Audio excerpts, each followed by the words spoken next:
All right, congratulations. You've made it to chapter 3. And making it to chapter 3 means you get a certificate, your very own diploma indicating that you've made it this far. And this is going to be, not that, but this wonderful, colorful periodic table. So you're going to want to download this periodic table from the class website if you haven't got it yet, and then print it out. Okay? On our, in terms of a web Word document, it looks like this. It has the periodic table on one side, and then some important tables, other important tables, that we'll be referring to in the future on this side. So you want to make sure you have your periodic table for chapter 3 because it's your indication that you've gotten through chapters 1 and 2 successfully. Congratulations. What do you feel about that? Excited? Excited. That's what I thought you would feel. All right.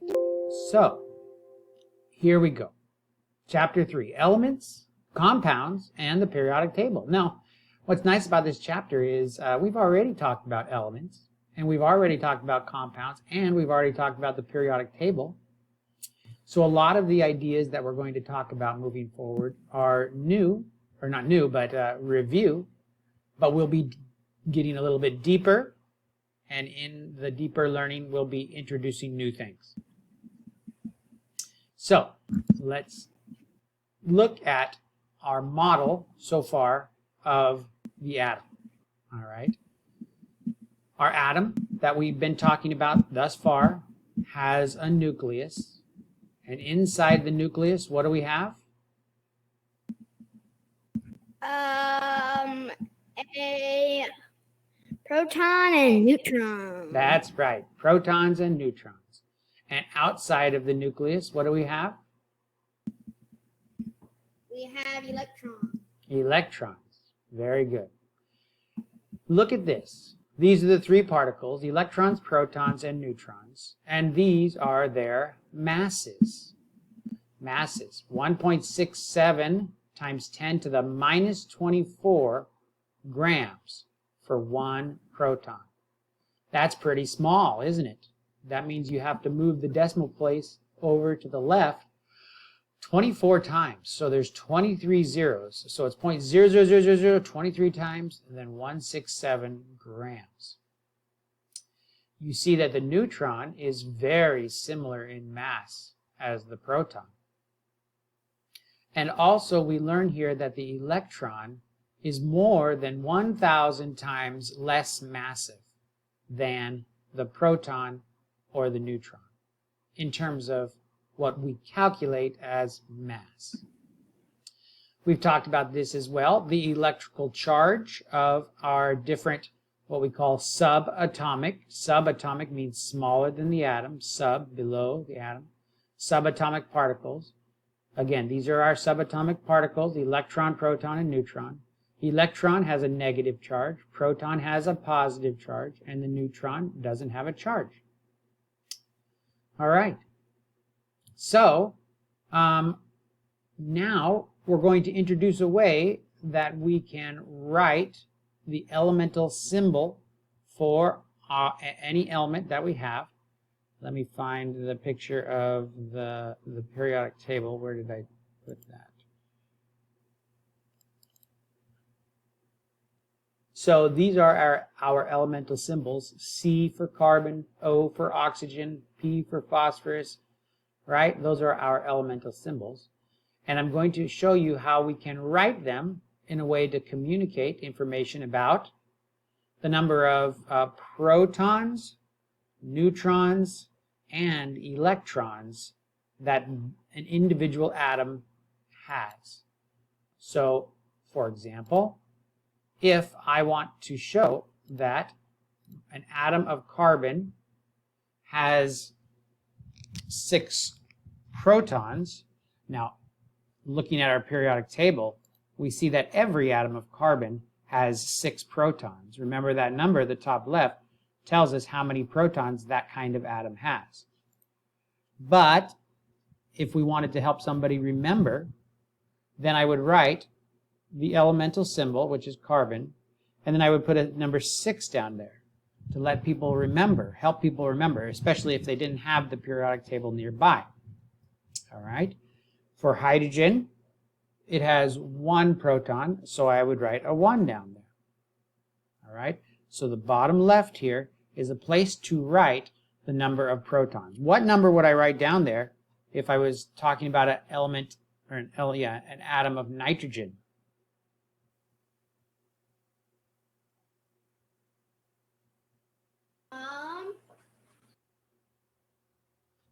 Seven. 7. That's right. 7. How did we choose 7? Because it's the number on the top left. That's right. Let me give you one more. What number would I write down if I am talking about the element iron? 26. 26. Very good. Again, element iron, I can write 26 to the bottom left of my elemental symbol to help people remember how many protons there are. Now, this doesn't happen much nowadays because almost everybody has access to the periodic table all the time. It's on the phone, it's on the internet, it's everywhere, right? So this doesn't happen very much, but sometimes you'll see it, and we want to make sure you know what it means. All right? We also have a way of indicating the number of protons and neutrons on the atom, on a given element. And that is by writing a number up here. So I have, for example, carbon. That 6 there tells me the number of protons. And this number up here tells me not just the number of protons, but the number of neutrons also. So protons plus neutrons equals 16. So from that, I can tell how many neutrons this specific element has, right? How many neutrons does it have? 10. 10. Very good. That's the number of protons, therefore 16 minus 6 will tell me how many neutrons it has. What number would I put on this element of hydrogen if I wanted to show that it had 3 neutrons? What number would I put up here? 4. 4. That's right, 4. Because that number, again, is protons plus neutrons. Okay, here's one more. How many neutrons does this element of nitrogen have? 0. No neutrons. Very good.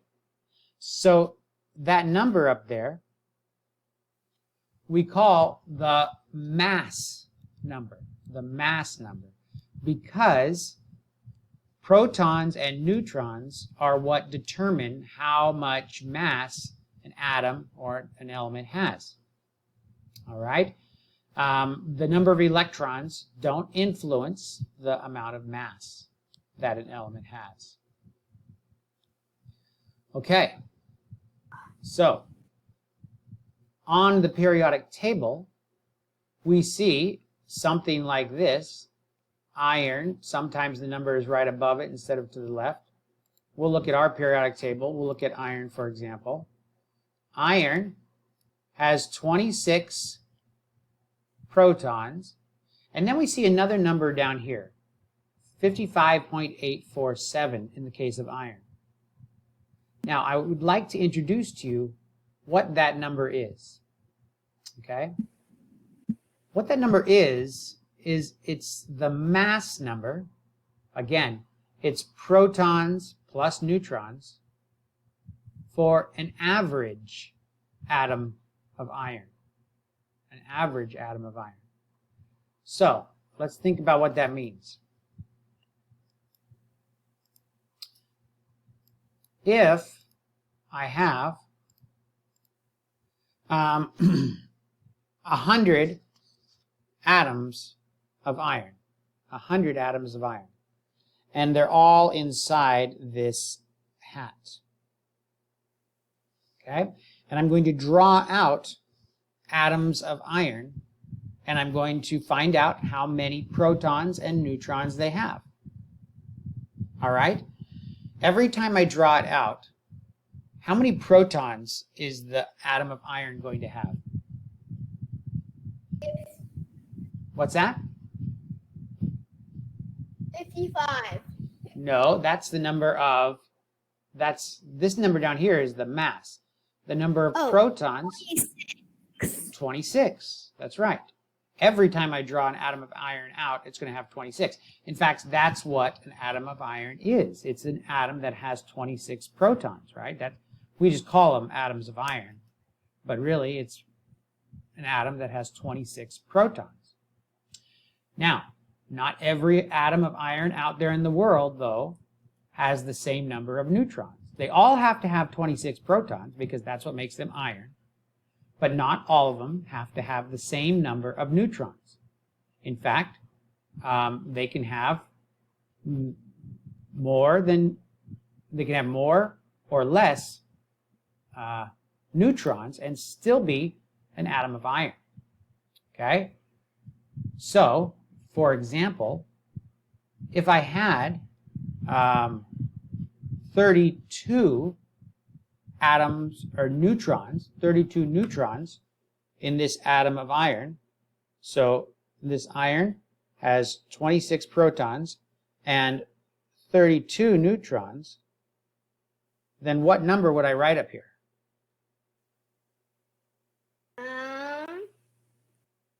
50. 50 what? 58. 58. That's right. Sometimes I look at the atom of iron that I pull out of the hat, and it might look like this. 26 with a mass of 58.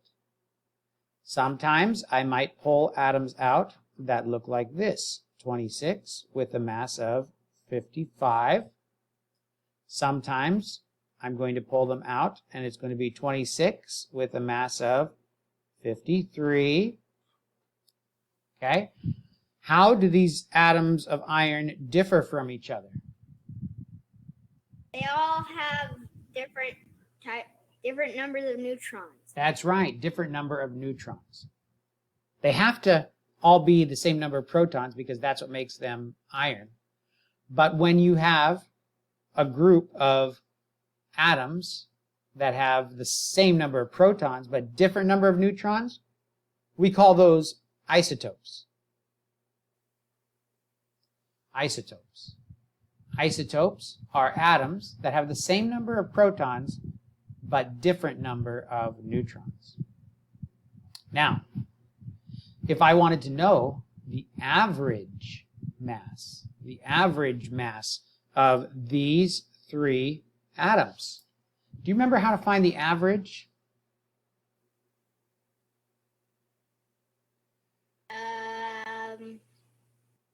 You have to take the masses individually, 58, and add them all together. 55 and 53.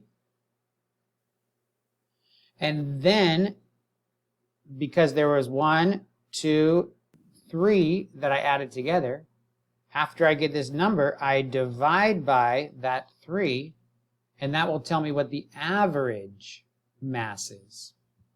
All right, do you have a calculator nearby? Could you find me the average? Can I get my calculator, Mom?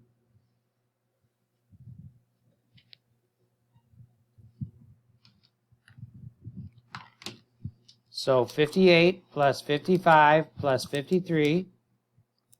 It's 53 point. 50 what? 55 point. Isn't two significant digits? That's right. It is two significant digits. So the average is 55. Very good. The average is 55. Whoops. This is actually not So first I got to do this answer. It's 166, 166, and then divided by 3. So we got 55. So our average is found by adding up all of the masses and dividing by how many there are. Okay?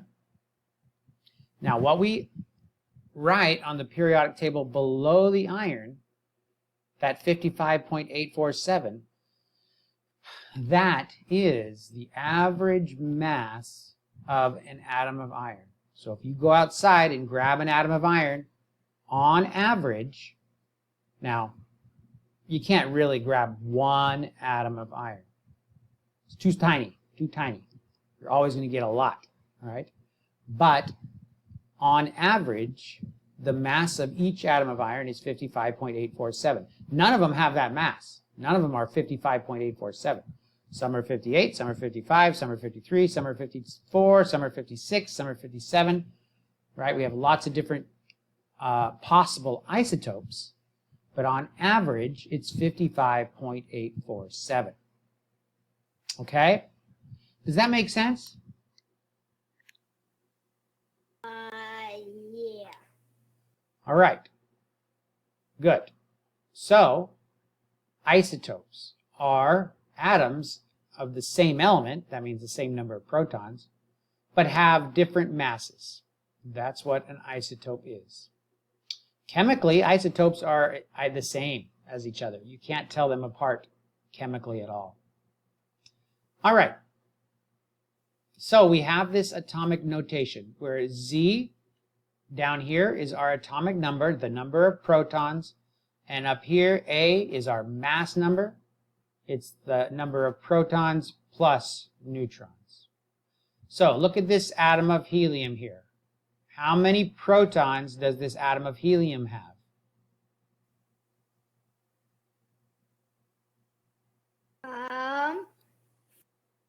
Two. 2. Did you look at your periodic table?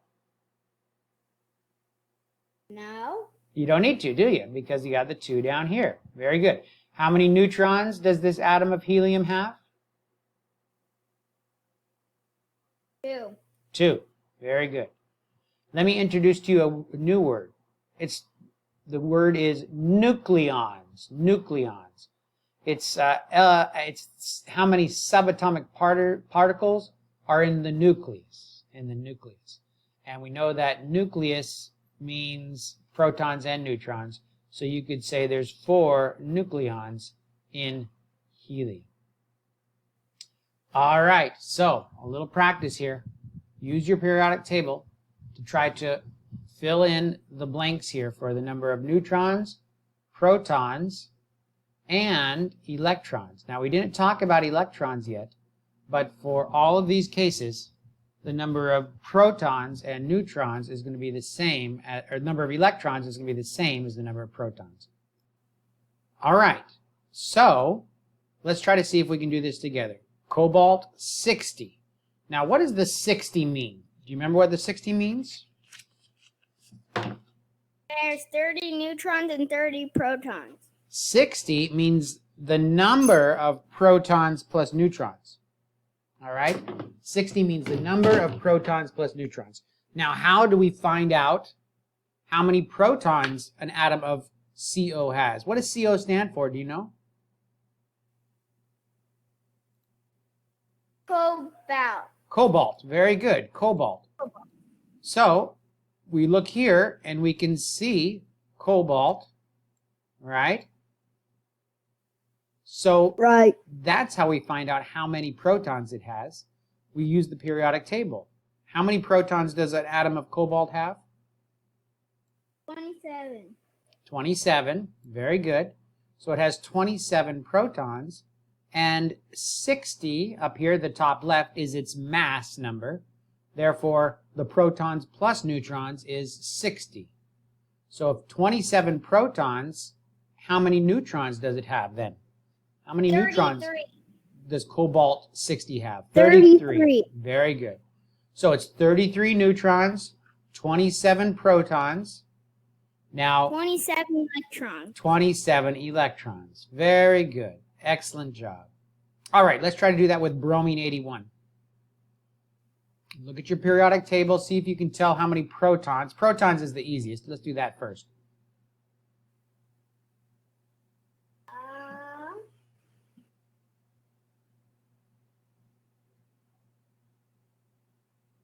It's below element 17.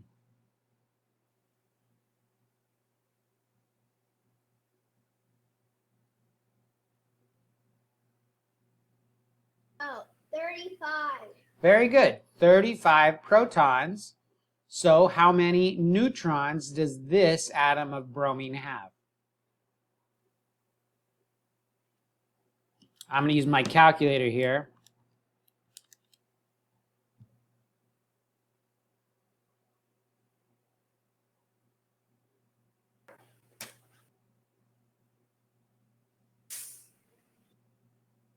What'd you get? 46. 46. That's right. 46 neutrons, 35 protons, and how many electrons? 35. 35. Very good.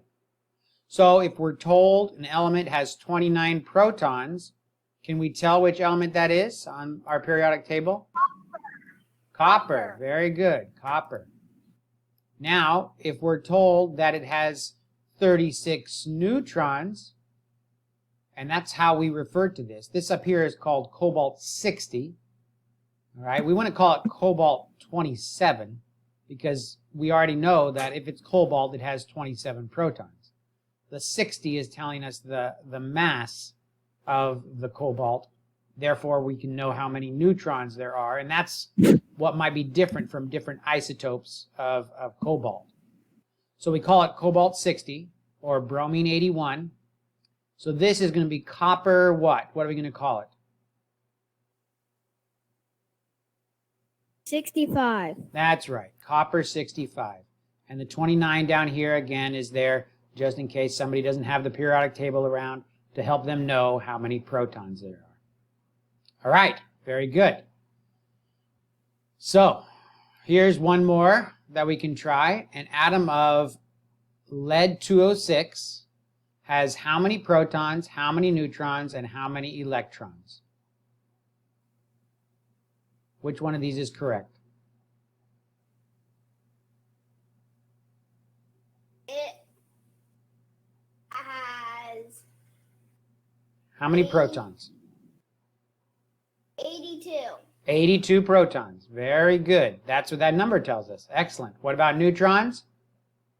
124. 124. 206 minus the 82, because up here the mass number is the sum of the protons and neutrons. All right, excellent. And then how many electrons does this atom have? 82. 82. So it looks like our answer is what? D? Very good. Excellent. So here's another one you could test yourself with if you want to push pause and test yourself with. We're not going to do it right now. Here's the answer.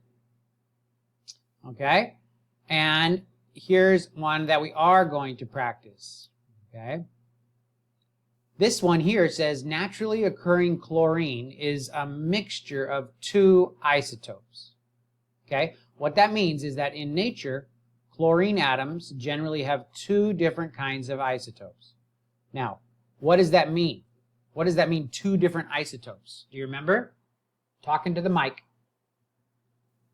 I do not remember. Isotopes are when atoms have the same number of what? Neutrons? They have the same number of protons, but the different number of neutrons. So, for example, I have an atom of chlorine, they say, and the chlorine atom either has, or how many protons are in an atom of chlorine? Um,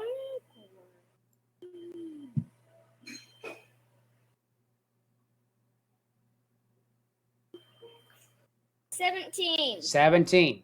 17 protons in an atom of chlorine. Okay, very good. If I have chlorine 35,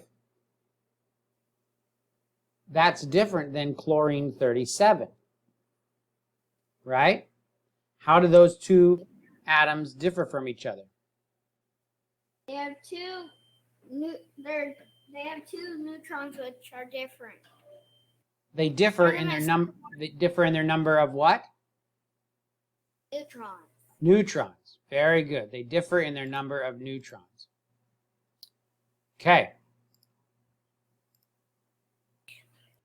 So that's what isotopes are. Same number of protons, but different number of neutrons. All right? And it says here, naturally occurring chlorine is a mixture of two different kinds of isotopes, chlorine-35 and chlorine-37. In every sample of this element, 75.77% of the atoms are chlorine-35. 75.77% are chlorine-35. Whereas 24.23% are chlorine-37.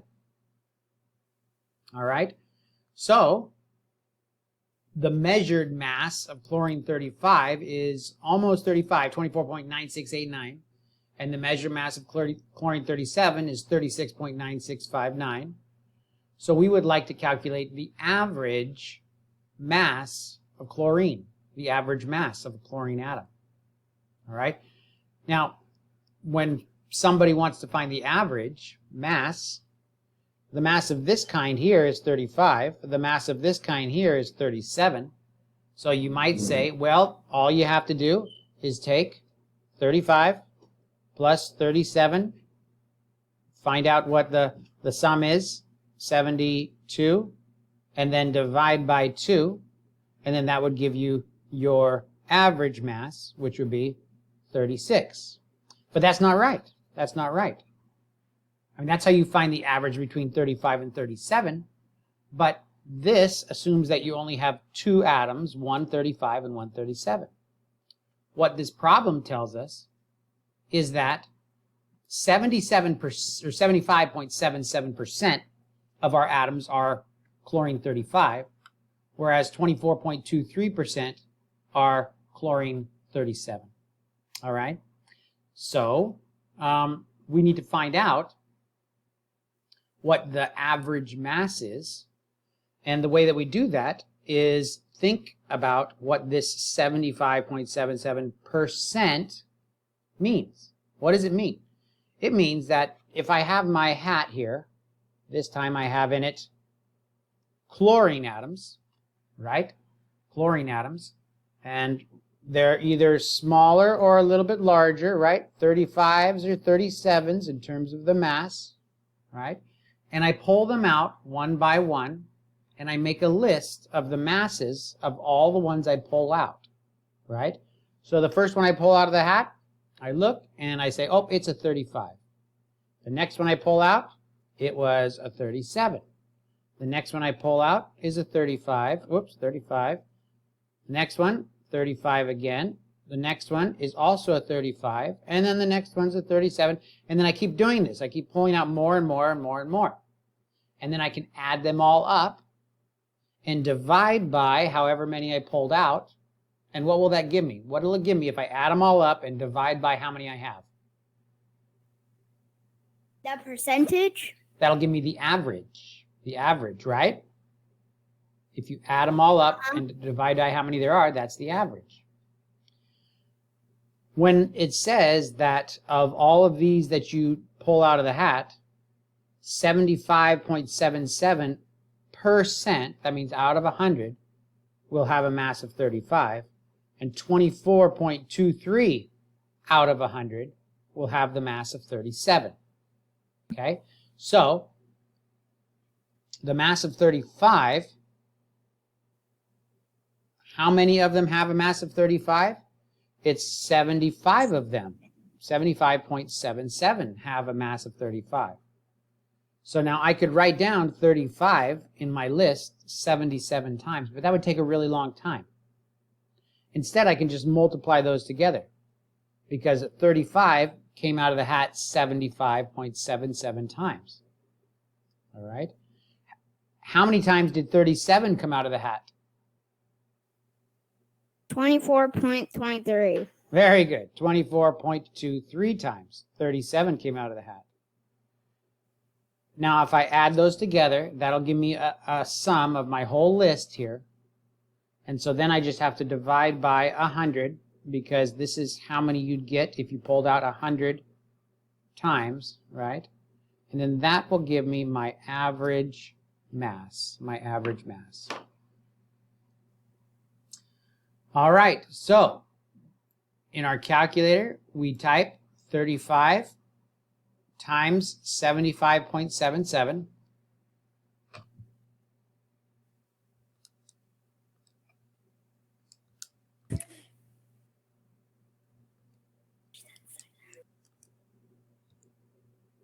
That's 2,651.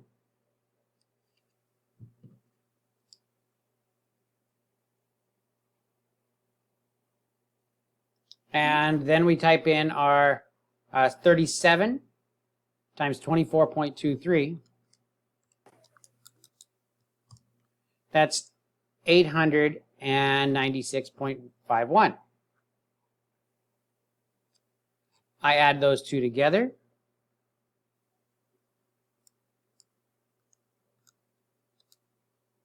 $3,548.46, and then I divide by my 100,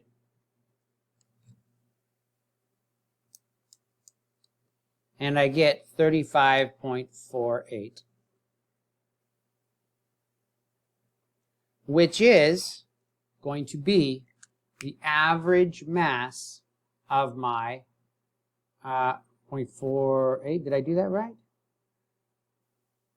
Maybe I typed in the number slightly wrong. But 35.45 about is our average mass of our atom of chlorine in that hat. Okay? Very good.